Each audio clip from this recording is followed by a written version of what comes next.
Good evening. Welcome to the October 20th virtual community meeting for the CalWood Fire and the Left Hand Fire. My name is Don Sanchez. I'm a Public Information Officer with Rocky Mountain Team Black. The purpose of today's meeting is to provide you with an update on the CalWood and Left Hand Canyon fires. We'll have 6 speakers tonight. When the speakers are done, we will then open it up for question and answer session. During the meeting, if you're watching live, you can type your questions into the comments section, and we'll get to those afterwards, after the speakers are done. We'll get to as many questions as we can. We will also get to the questions that have been submitted ahead of time, and I want to thank all of those that have already submitted your questions. We'll start tonight with Derek Williams, who is our incident meteorologist with the National Weather Service. We'll then get an update on fire behavior from Boyd Labita, who is our fire behavior analyst with Rocky Mountain Team Black. Then we'll get an update from operations from Josh Schroyer, who is our operations section chief trainee from Rocky Mountain Team Black. Then we'll have an update from Sheriff Joe Pelly, who's a Boulder County Sheriff. And then Angie G., who is a district ranger for the Boulder Ranger District for the Roosevelt National Forest. And then we'll close things out tonight with Troy Hagan, who is our incident commander for Rocky Mountain Team Black. For some statistics tonight, the CalWood Fire is currently 9,854 acres, and we're at 21% containment. The Left Hand Canyon Fire is 459 acres and 4% containment. And now we'll start with Derek Williams, our incident meteorologist.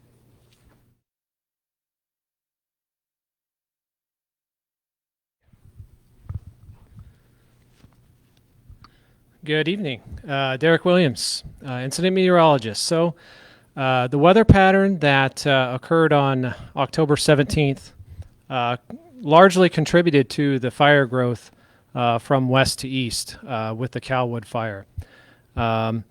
West winds, downslope winds, or a mountain wave event occurred on that date, and winds gusted up to 50 miles per hour, which drove the fire from west to east.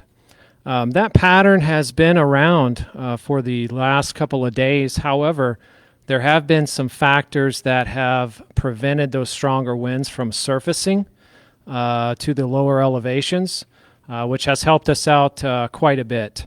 We still have very dry conditions with relative humidity getting down to 20% each day. Especially along the higher elevation areas. And what we have coming forward is another period of critical fire weather conditions that is expected tomorrow or Wednesday afternoon. A red flag warning has been issued for this area, and that includes gusty west to southwest winds with gust 30 miles per hour, and very low relative humidity. Those will combine to create those critical fire weather conditions. As that happens during the late afternoon hours tomorrow, that will continue into the overnight hours. So expect red flag conditions beginning noon on Wednesday and lasting through 8 a.m. on Thursday. Once we get through that period, the weather changes once again, especially Thursday morning. Thursday morning, there is a strong cold front that will move through northeast Colorado and move over the fire area. In fact, our high temperatures will be reached Thursday morning in the 50s, and then from then, temperatures will drop, relative humidity will rise, and winds will diminish, especially Thursday night into Friday. And as we go into Friday's kind of a quiet day. Wind-wise, we have much higher relative humidity with highs in the 30s, so almost a 25-degree drop from tomorrow's highs in the 60s. So quite a weather change coming up. And as we get into Saturday and Sunday, we have another strong storm system moving in, which will give us a good opportunity for accumulating snowfall, not only in the mountains, but here in the Boulder area and the plains area, with anywhere from 2 to 5 inches as it looks right now. So we'll keep an eye on that and see how it plays out. But it is looking good for that snow over the weekend time frame. And as we go into the long term, it does warm up next week with dry conditions settling back in. With that, that's all I have, and thank you.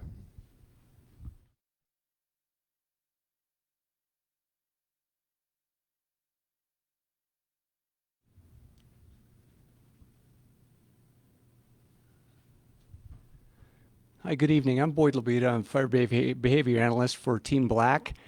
Just wanted to give a little bit of the backstory on how we got to such serious fire environment conditions that we're experiencing right now. So thinking about back earlier this year, earlier in 2020, we came through the winter with a fairly normal precipitation system. We had relatively good snowpack. We had decent spring precipitation.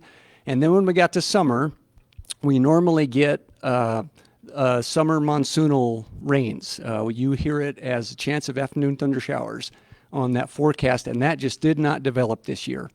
It was replaced with very hot weather. We had high pressure sit over us beginning in late July, and that just started to dry out fuels. So we didn't really notice that. That's not an obvious thing when that's happening. And yet, just under that heat and that very dry air, that started to dry out the fuels. And the indices that we use to measure the dryness, we're reading some record levels of that. So just an exceptionally dry fuels that we have. And that's not just here in Boulder County. That has been largely all over the West, but especially here in the Central Rockies. We've seen some fire behavior and some fire growth on fires not terribly far from us that's really been exceptional. The largest, one of the, a historic fire we look at for Colorado is the Hayman Fire in 2002. 137,000 acres was a benchmark for some time. Was exceeded in acreage this year by the Pine Gulch Fire in earlier this summer. Has been exceeded again by the Cameron Peak Fire, which is just a few miles from here and is not contained yet. That one's still growing. There's a fire just north of that, the Mullen Fire, that is 150,000 acres plus. So we are seeing some exceptional fire growth and fire behavior this year. It is different what's happening this year. In fact, the smoke we saw today that rolled into town in Boulder was not from our fire. It was from a fire in Middle Park called East Troublesome that just rolled over the Continental Divide and right down into town. So being impacted by multiple fires. One thing I'd like to point out about all those fires, including CalWood, is the way it moved and what checked it up and what made it stop. So, of course, the shape of it reflects the direction the wind was blowing. So it's got that shape. It started on this end. The wind drove it downhill. And largely what has held it up at where it did stop was it got out of the forested fuels. It got to the prairie, got to Highway 36, ran out of fuel, in essence. That is a mark we've seen on all of these large fires. Including Cameron Peak, that started way up at the Continental Divide and has made multiple runs down there. So fire is just advancing to the downwind edge of the fuel type, just a signature of what's going on. So the duration of time that we've been under this hot and dry condition, we, of course, experience multiple wind events like Derek described. We get these downsloping winds. That's not uncommon. For the Northern Front Range. We get those downslope winds, and those are now affecting some of these fires we have on our landscape. So these fires occurred, new starts get big fast, have dangerously fast fire spread. So just the setup, just wanted to describe it as really serious fire conditions we're experiencing right now. Let me do a little description of these two fires that we're working on here. So CalWood Fire, of course, started up near the education center there, has got that shape on Saturday. That the bulk of that acreage was done in just a few hours on Saturday afternoon under these dry fuel conditions and the high wind. So really remarkable fire behavior. And then the following day, on Sunday, the left-hand fire started. It's at a higher elevation, but it has that same shape of those strong west winds pushing it down towards the east. Again, downhill, that downsloping wind. Yet one of the things that checked that up, if you remember Sunday, we had cool cloud cover weather down here in the valley, and that banked up on the mountains here, and yet that fire was above that, and as it advanced to the east, it encountered that inversion layer, and that was one of the things that helped slow that up, in addition to lots of very good suppression work that was done at that time. So those are just kind of the sequence of things that have happened under these exceptional dry fuel conditions. So we're going to unfortunately have more of that tomorrow. This red flag warning is just the latest of these wind events that we're going to experience and go through. So a westerly wind switching around a little bit to the southwest. One good thing about the CalWood fire is largely the east side is already contained. It's not really got any opportunity to move on that. So wind that's pushing against this side of it is largely pushing back into what's already burned. That's a good thing. The risk that we face, though, is fire. It doesn't take a very big area for it to get established and get access to new fuels and take off and move again. So places along the perimeter, our firefighters are going to be watching closely and trying to catch when that happens. So we have to expect that and be ready for that. And the same would be true for the left-hand fire. Strong west wind, switch around to the southwest. We're just going to be having to monitor that closely and be in good position to do that. So we're doing our best, but we're paying close attention to this fire environment we're in and just trying to keep everybody safe and give good information and just help people make good decisions about how they're going to respond to it. Thanks.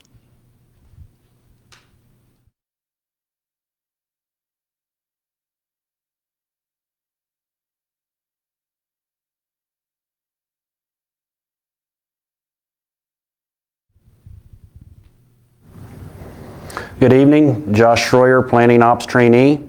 I'll just go over a quick kind of what's happened today and kind of what we're looking at tomorrow. So you've already heard the shape of the fires because of the wind we've been dealing with, and we've been in here on the heel of the fire. We've got good containment with some direct hand line right here. The fire up along here has hit that ridge and it's slopped over, and it's in that really steep country. It's taken its time kind of backing down because it doesn't have that alignment, and it's kind of working against the wind and terrain. So it's kind of really slow right here. There's still some heat, so we're monitoring that with fire crews both up on top, down on the road, and trying to make sure if it does get out or spot that we can get on it quick. And so lots of monitoring through here. Same thing, it's kind of backing down towards the road here. We get out here, we've had some good success with, again, going direct, and I'm just going to kind of bump over here to this part. Looking real good with some direct hand line. Getting through here, we've had some retardant that was dropped early. That's helped, and that gives our firefighters on the ground a chance to get in and work it a little quicker. It slows it down, takes some heat out. And so all of this area is looking real good. We've hit some of that fuel transition that we've talked about, those lighter fuels. And so really good progress here. And we're going to continue to do that based on the wind event that we're expecting. So we're going to have firefighters out here monitoring this, improving the line that they've put in so far, and keeping an eye out just for that wind when it comes through. As previously mentioned, the east side of the fire is looking really good. Got down in that grass, that fuel transition. We lost a lot of heat. Firefighters have done an excellent job in there of taking care of any remaining hot spots that would be a threat to this line. So that's why you see the different color here. Working up around the subdivision here, again, looking real good. There's still some pockets of heat that we don't want to lose sight of, and so we're working those diligently, especially anticipating the wind event coming. And we're just going to continue working that line from east to west. At this point, I'm going to bump back over, and we're going to work from the heel back. So more good hand line is coming through here. We're tying in some roads, trying to connect the dots with some hand line between roads and fuel breaks, fuel transitions, and working around the structures that we have at risk back here. Scouting out opportunities for where we can get in here and try to work as direct as possible, as safely as possible, and looking at getting some heavy equipment in here to help connect the dots between the two. Again, the activity that you saw early this morning was down in this part of the fire on the south side. It's looking really good here. It's coming down off that ridge towards the drainage, towards those lighter fuels where we can pick it up. And again, we've had aircraft helping with the firefighters on the ground keep that in check and buy us that time so we can get our crews in there. Moving down to the left-hand fire, we've got good line between the roads, the dozer lines, and the hand lines all around this fire. Now, it doesn't mean that it's out. We have to improve that line. There's still heat in here that we have to monitor. There's places where the fire is still backing down to the road, and so we've got to watch that to make sure we don't get rollout or spots across the road there. But this is looking really good. We're not out of the dark. But another day or two, and we're going to feel great about this. We've got lots of crews, engines, hand crews, and equipment down here that have done an excellent job of keeping this thing as small as it is. We know the wind event's coming. We are anticipating what that might do, and we're monitoring and ready to respond tomorrow if needed.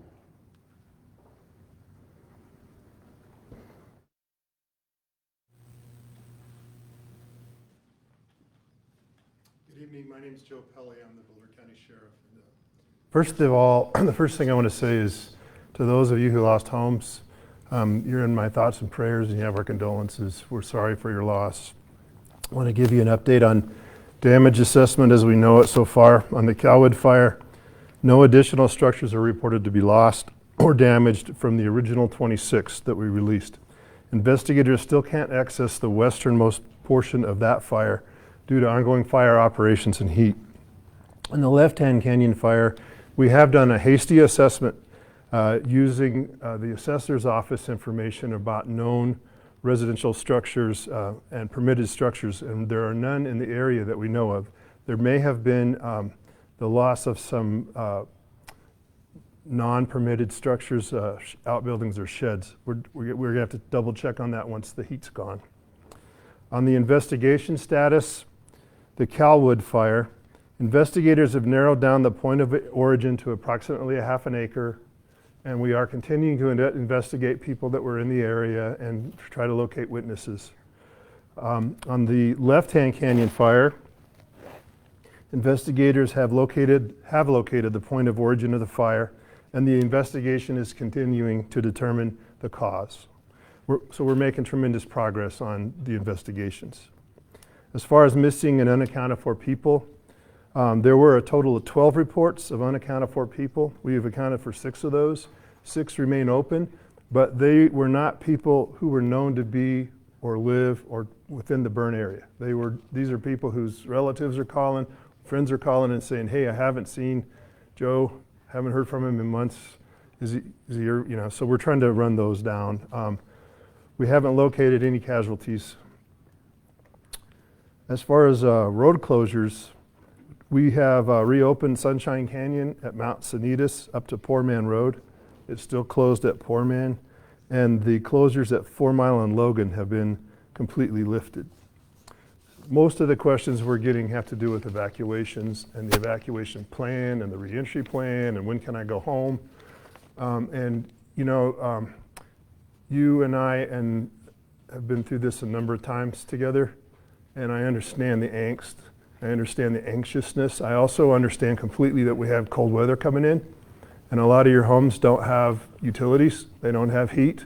You're worried about pipes freezing and that kind of thing. We are making plans. I got a crew working on this tonight. They're going to be working through the night. They're going to be working through the day on placarding and a reentry plan. As it's been in the past, it'll be staged and staggered, and it'll go, it'll go in order of where it's safe and where we can open it to and what the best points are, but it will be happening. Obviously, tomorrow's weather, with a red flag warning and a lot of active fire still in these fire zones, is not going to be conducive to reentry. What we are working on is an opportunity to try to escort people into their homes that are outside of the actual fire zone, but perhaps in an evacuated area, like up here in the Barquet area and that kind of thing, to see if we can get you into your house long enough to shut your water off, open the valves on your faucets, do some quick things to try to make sure your house is okay through 20-degree temperatures over the weekend. And then our hope, obviously, is in the weather. Our hope and our prayers are in the weather. We're optimistic that we're going to have a nice, cold, wet weekend and really put a stomp on this thing and be able to get people back into their houses where they belong. So that's the best I can do for you right now. We are putting together a reentry plan tomorrow with red flag weather, with high winds, and with the amount of heat we still have. Is probably not a good day for many of you to reenter. There may be a few places unaffected by the fire outside the fire zone that we will be able to do some limited reopening. And our team of sheriff's commanders are going to be working with fire operations to make those determinations. And when they're made, that information will be posted on the Boulder Office of Emergency Management website and then redistributed on the sheriff's website and that kind of thing. So thank you.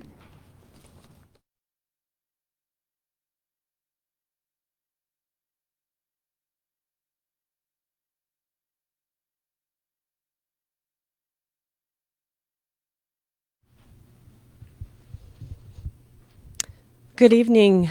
I'm Angie G. I'm the district ranger for the Boulder Ranger District on the Roosevelt National Forest. Like the sheriff, I too would like to express my condolences for those of you that lost homes. We're sincerely sorry for your loss. I'm here tonight to talk to you about the forest closure that we announced earlier today on the Arapahoe and Roosevelt National Forest. Due to the unprecedented and historic fire conditions that we are experiencing, we are temporarily closing National Forest System lands in Clear Creek County, a small portion of Jefferson County, Boulder County, Gilpin County, and Larimer County. That forest order was signed today. It goes into effect at midnight tonight. Law enforcement and forest personnel have been out on the forest today contacting people who are currently out there to let them know of the closure. It will take some time to get everything posted, but we're hoping to get the word out far and wide virtually that the forest is closed effective at midnight tonight. So I also just want to talk a little bit about why we are closing the forest, what led us to this decision, and how it affects you. So the counties affected by the forest closure are experiencing exceptional drought and unseasonable weather conditions. Fire danger is still very high on the forest. And over the last few days, the explosive fire growth that we have seen on Cameron Peak, on CalWood, and on left-hand fires led us to the decision to close the forest. We really hope that it will be short duration. We take this kind of thing really seriously. We don't like to restrict access to the forest. But we strongly felt that we needed to do this to allow firefighters to focus on the mission, to work on our existing fires, and to keep people out of harm's way. So let's talk a little bit about what that means to you.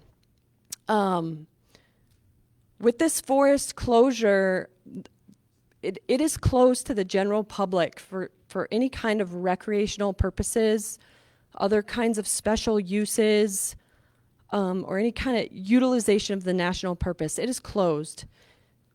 Our order does not close state and county roads.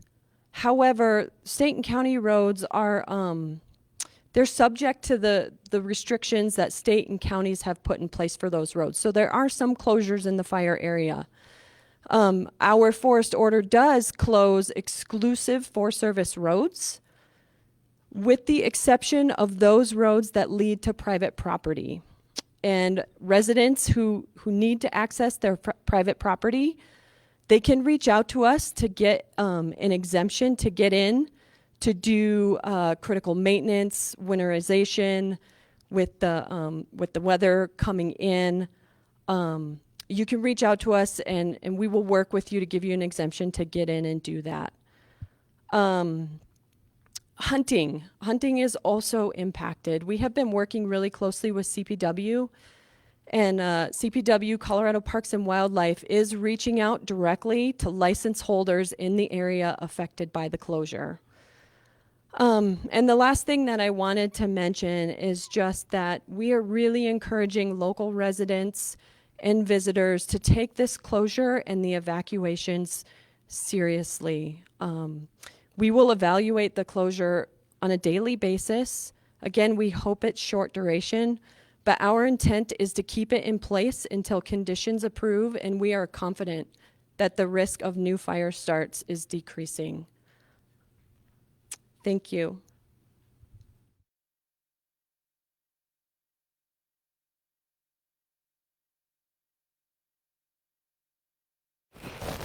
Good evening, everyone. Troy Hagan, Incident Manager, IC Team Black. I just want to talk a little bit about the information you've heard tonight. It's a lot of good stuff. There's been a lot of activity going on around here the past couple days, and frankly, all summer. You've been surrounded by fires, and unfortunately, one came into these two neighborhoods in this county. So, but the work that the sheriff's office did was just amazing on these evacuations. The CalWood Fire started and ran so fast. Without their pre-planning, we'd probably be having some different discussions tonight. So it's an amazing work by those folks. And then the Boulder IMT Type 3 team that came in before us came in and helped corral and manage some of these resources and get them in alignment with goals of protecting structures and people. So we just come in behind them with a little more horsepower and a little different organizational level to help build on the work that they did, which was, again, amazing work. We're basically working off the plans that they developed. We just have a few more folks and, like I said, a different organizational level. So I won't take up too much of your time. No one ever wants to have an IMT to come into their area, but we're happy that we can come in and assist you folks. It's late in the year. We've got a lot of weary firefighters out there, but we're all in it for the good fight. And we're going to be here until we can wrap this thing up. And we will have challenges ahead, like they said with the red flag warnings. But we're up to the challenge, and we're going to be here as long as we're needed. So thanks, everyone. And questions will be coming through the web. Thanks.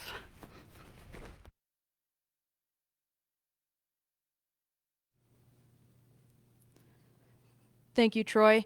So we're going to go ahead and get into the question and answer session, and our first question is going to be for Sheriff Joe Pelley. So this is going to be about evacuation warnings, and it's going to be two-part. The first one, the town of Lyons has been in a state of high alert for days. It's stressful. Can you take some time to discuss the town status, what could trigger an evacuation? We'd rather know what we are dealing with than living in uncertainty. And then the second piece is, again, about evacuations and what will happen if an evacuation order is necessary, including an overnight change in those evacuations. Okay. So here's our concern with the town of Lyons.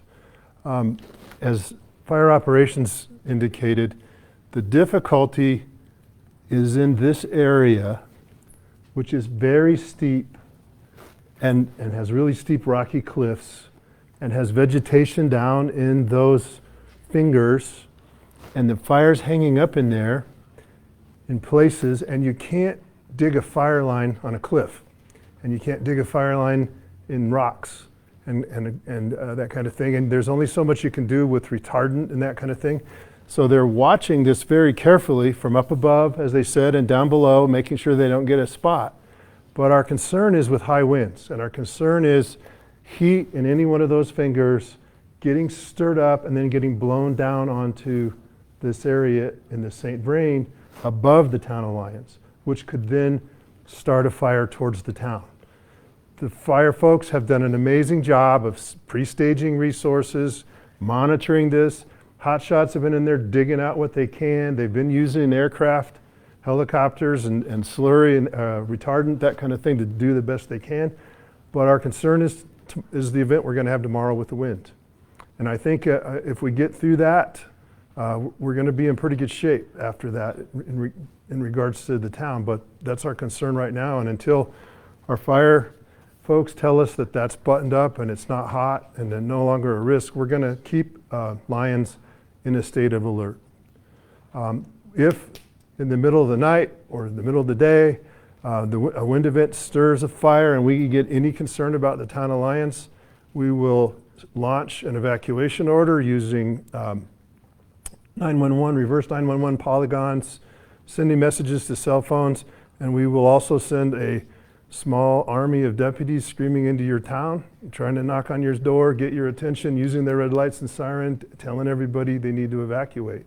I don't think that's highly likely, but until this is cold and wet, we have to be careful and we have to be alert and on guard. And that's what I'm asking you guys to do as well in Lyons. Thank you, Sheriff. I have another question here, and it's again with evacuations. Is it necessary to register with Everbridge to receive emergency notifications, or is allowing government notifications on your device good enough?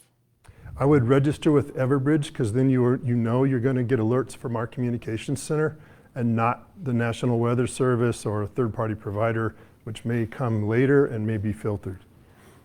Okay, thank you. And then if there are changes in, we had a couple questions about Spring Gulch and Pinewood Springs, as well as Bar 7.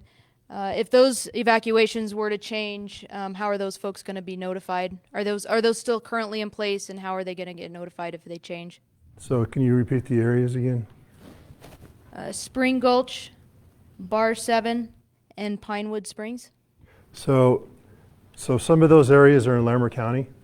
And the way this works, we have polygons pre-drawn in our CAD systems, which launch evacuations in certain areas, regardless of what county it's in.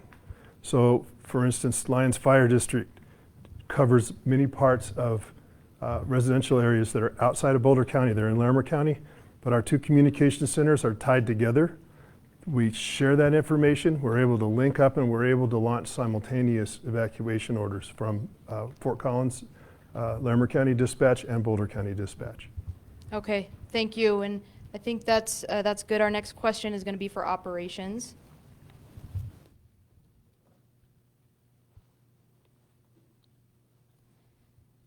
We've had several questions about containment lines. What exactly are containment lines? How are they constructed? And what does it mean when you say go direct? Okay, good question. Containment lines could be natural, such as a river. Most of the time, in the case of firefighting, they're man-made. We could be out digging a line in the dirt to remove the fuel. When the fire gets to that spot with no fuel, it goes out. That's the basic, simple. But we also use other things like roads. Those are man-made. We can use that to either burn out the fuel in front of the main fire to widen our black. So that would help strengthen our containment line. We can do that in other areas, maybe to protect structures.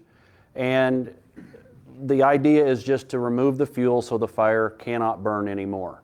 When we talk about going direct, that means we want to get as close to the active fire edge as possible, as safely as we can, because when we can do that, the fire intensity is generally a little lower, and then we can ensure a better chance of no spots or the fire getting across. Sometimes the fire activity or the terrain doesn't allow for that, so we have to go indirect. And that might be putting a dozer line out way in front of the fire and then doing what we have to there or utilizing a road. But in this instance, a lot of this fire has been conducive to going direct, getting as close as we can, and that gives us the best chance of success for putting this fire out. Thank you. And to build on that, we had a question. I know we've said a few times that the fire has ran out of fuel. What does that mean when you say the fire has ran out of fuel? Okay, that's a good one too. When we're burning in the timber and the trees, so that's a heavy fuel. The trees can burn clear to the top because the needles and the pitch in the tree and generates a lot of heat. It could be dead trees that have fallen down. Again, that's heavy fuel. We talk about the fuel transitions where we get out of the timber and down into the grass or sage, and we consider those light fuels. They burn up fairly quickly. They don't hold the heat for as long as the other fuels, and so that's where we want to take advantage of that. It runs into the really light fuels, it runs into a road. That's kind of what we're talking about when we say we've run out of fuel, but really we've hit that fuel transition to something that we can manage a lot better. Thank you for that explanation. We got one more question for you right now. It's going to get a little detailed here. Can you give a detailed update on Lions Park Estates area as a whole? All the details they're looking for are some of the dozer line that's been installed, any structure preparation, and there is some question on evac status, which if you don't know that, we can get that from the sheriff. And is there a possibility of a firing operation above Highway 7? That's a lot of stuff there. Sorry about that. That's okay. So again, I'm just going to kind of go back and hopefully this will answer the question for you. We've got a lot of good work going on down here. We're connecting dots with roads. We're going direct like we just talked about with the idea that we can hold this fire here. We don't know what this wind event's going to bring. And like the sheriff said, we have to be prepared for what if this does get away from us and take off. We're going to do everything that we can safely do to try to put the fire breaks, the control lines between the fire and the structures. But we don't want to get anybody hurt, of course. And so as we look, as we move north from the fire edge, we're looking at all the options that we've got to connect roads, connect maybe a rock outcrop with a road, so we're connecting the dots. So specifically where dozer lines are, I don't have that right now. And that'll be something that might be we deal with later. But we're doing everything we can to just try to keep it as far away as possible, but anticipating if it does get up and move, we're ready to come in there and do what we can for that immediate structure protection around it. And did that get all the questions? I believe so. Thank you for that. And then if there's additional work in that area, we'll make sure that you address those in the morning updates. Thank you. So our next question is going to be for our incident meteorologist. Please explain wind directions.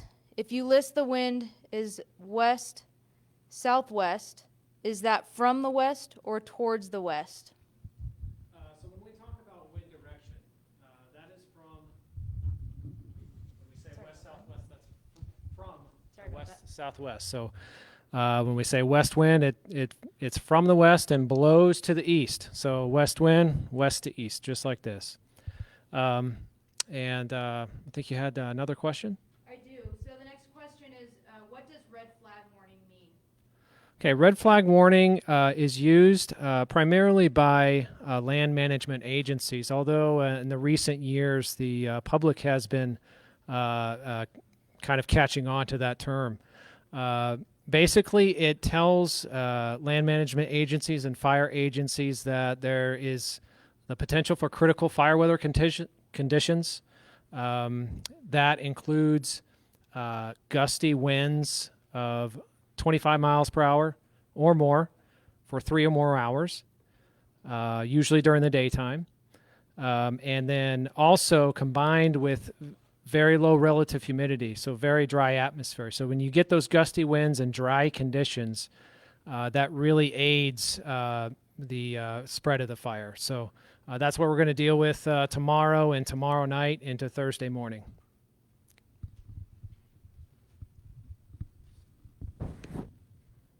Okay, thank you. So our next question is going to go to our fire behavior analyst.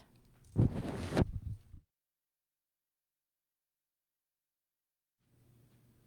question is, please explain what southwest winds mean for fire growth on the northeast side of the fire.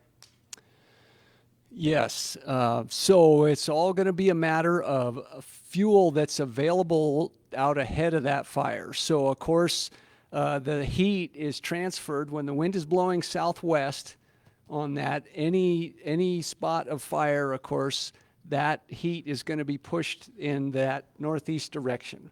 So, of course, it will want to, if it can find available fuel, it will move it that direction.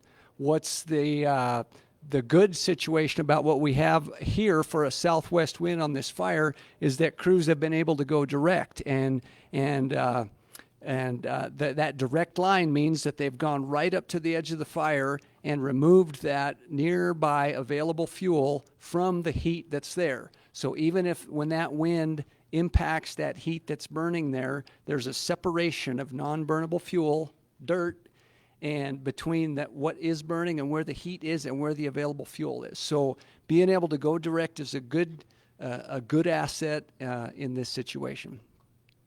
Excellent, thank you, Boyd. And I have one more question here for you.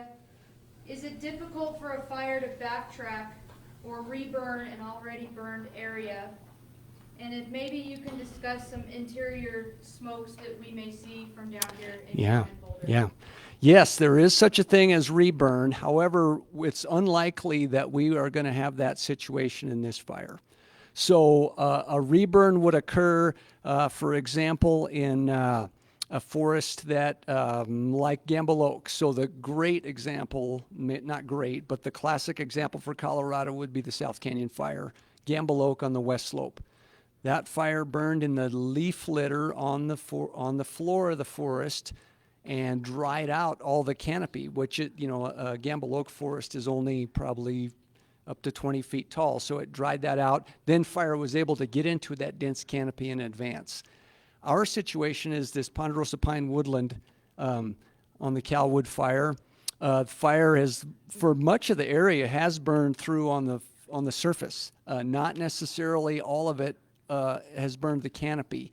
Yet that canopy, those remaining trees are widely spaced enough that there's just not enough loading, not enough density that we'd expect fire to move through. That'd be very unlikely to see that kind of a reburn on the CalWood Fire. There was a second part to that question, wasn't there? Talking about interior smokes that people may see from down in town. So, just like the fuel out in the forest, just like you see when you hike, it's not completely uniform.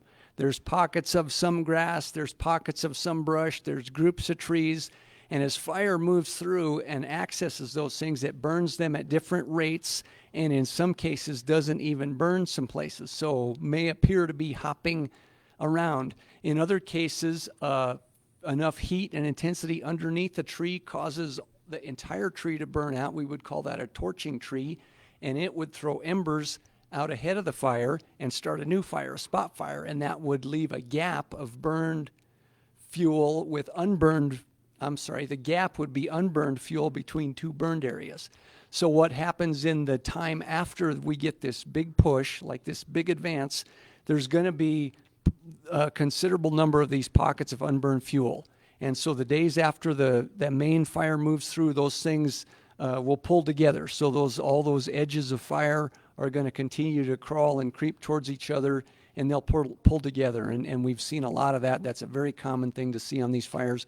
Firefighters are great about watching that and making sure that that kind of activity on the interior does not threaten it getting outside and continuing to advance the extent of the fire.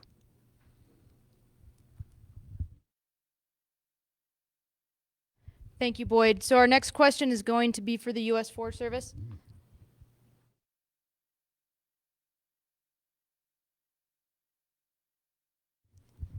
So this is in regards to the forest closure. Are you saying that people in the national forest will be evicted under the forest order?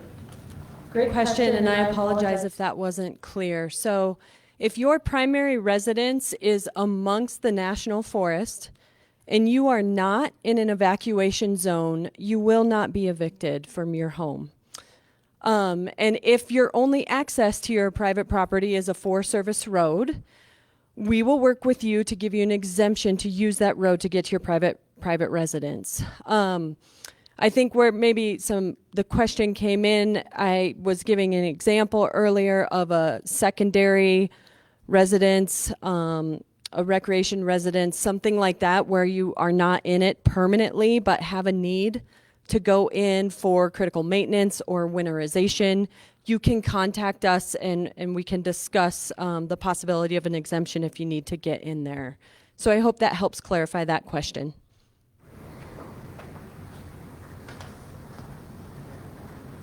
Thank you, Angie. The next question is going to be for Sheriff Pelley.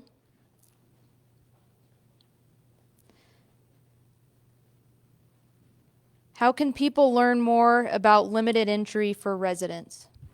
Once a plan is developed, we'll have a placarding system in place. That'll all be posted on the website of the Boulder Office of Emergency Management. And then our county folks and Sheriff's Office media folks will be broadcasting that information on our websites as well. Thank you. Does the emergency alert, this is regarding Everbridge, does it come in Spanish? Everbridge does not launch in Spanish. Part of the next generation 911 work we're working on is to get those canned messages in both English and Spanish. Okay. Thank you. Our next question is going to be for operations.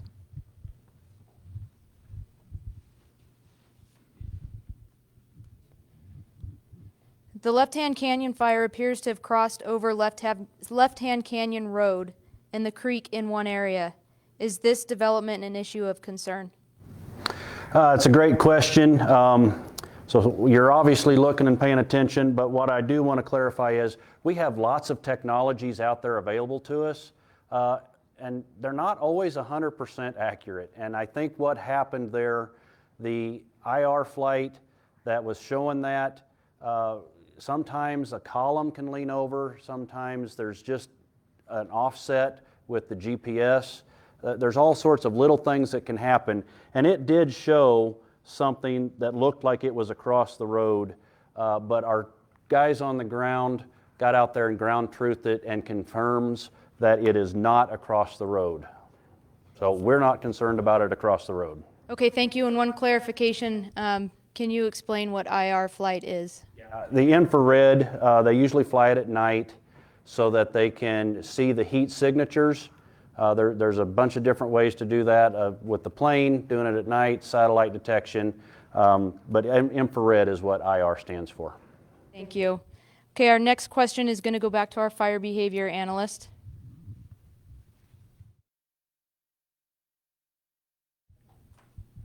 How likely is the potential snow going to help containment efforts this weekend?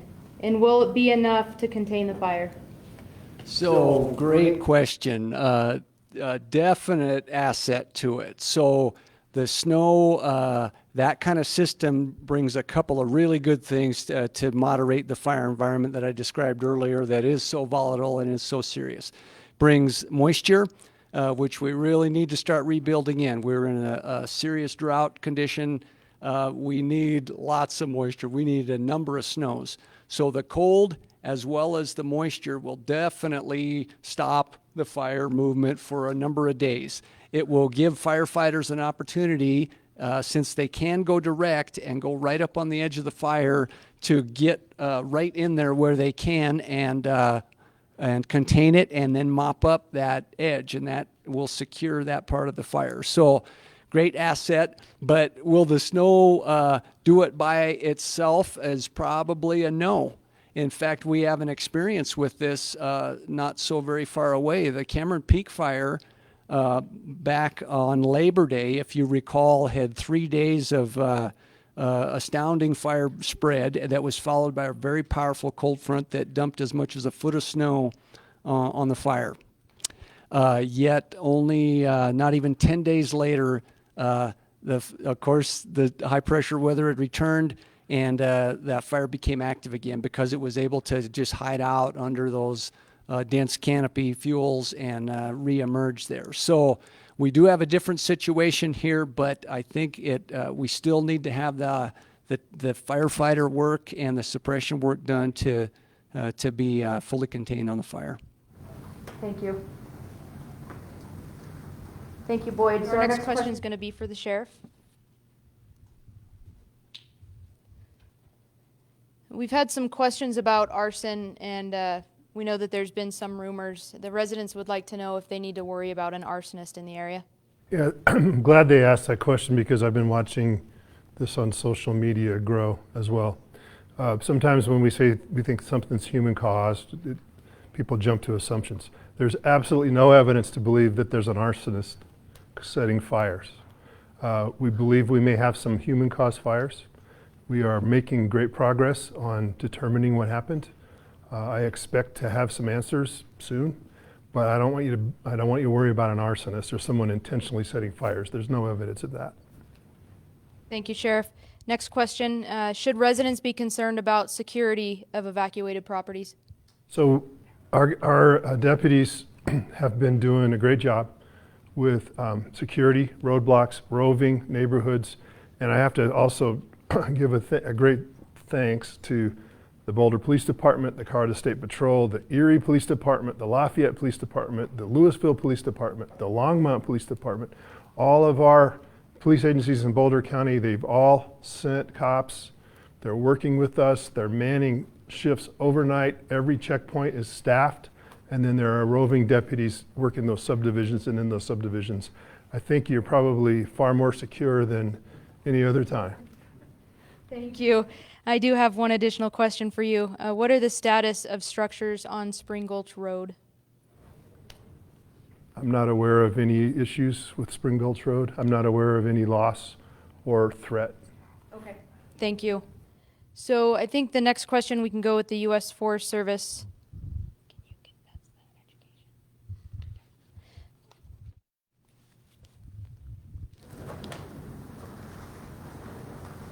Okay, so this question is in regards to future efforts to educate Coloradans and those who visit about fire danger.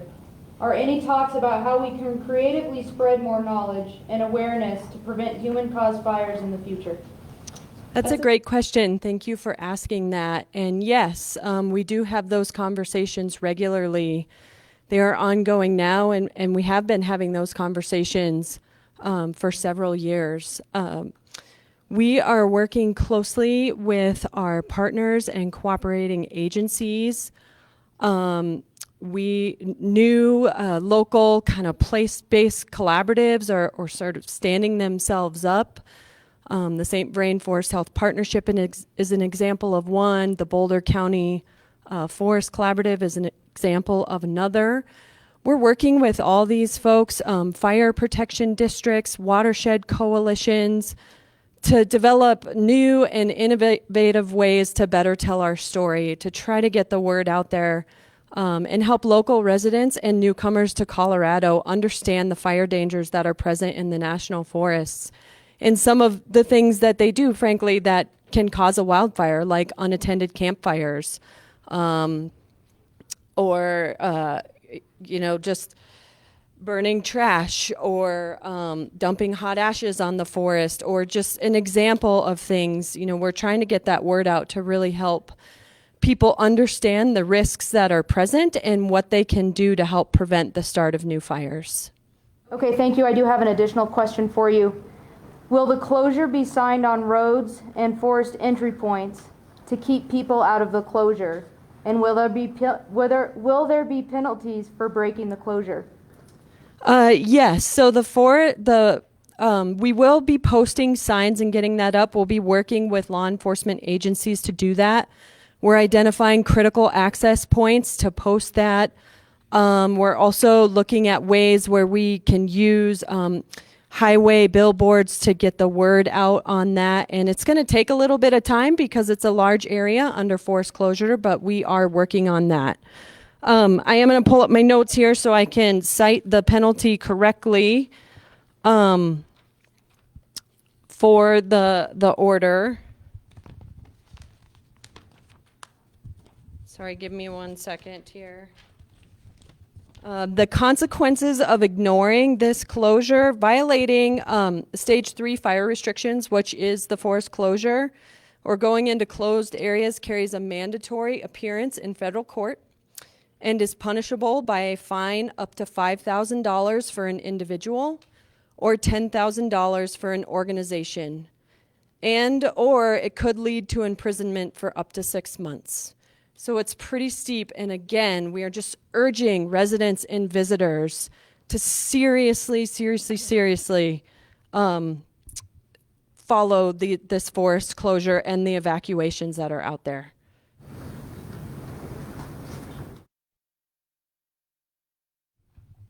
Thank you, Angie. So if you have a couple more questions for the sheriff. Can you give us an update on Jamestown?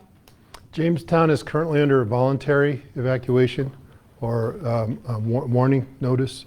The reason for that is the decision was made regarding the topography, the fuels, and the ability to evacuate the town from 2 different directions, should we have a need to do that. And so the decision was made not to make it mandatory, but to make it voluntary and to put people on notice that they may be evacuated.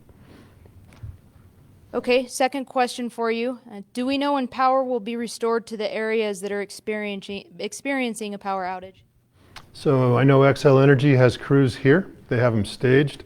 They've got poles, they've got people, they've got trucks.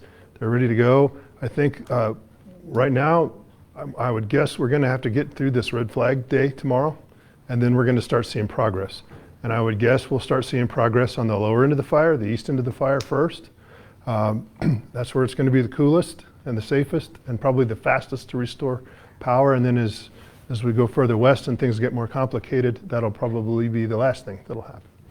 So, but as to days or weeks, you know, the fires we've had before, my experience before was that once they got the green light and once it was safe, power was restored fairly quickly in a matter of a few days.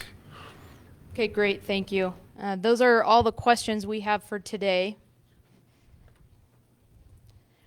I'd like to thank everybody for tuning in today and watching the live community meeting. I'd also like to thank all of you who put your comments into the comment section, asked questions beforehand. We tried to get to all the questions that we could today. Some of the questions that have been asked, we will get to those later this evening or tomorrow when we can track down those answers, but we will get back to those folks that we did not get to today.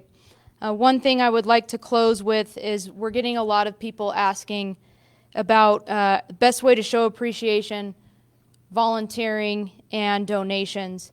The community, the 2 days that our team has been here, the community is amazing here. You guys have a fantastic community, very giving community. If you guys are interested in donating and volunteering, you can go to boulderoem.com. Again, that's boulderoem.com, and you can sign up there to do volunteer work and the interest that you have in donations. And that is all I have today. Thank you and have a good evening.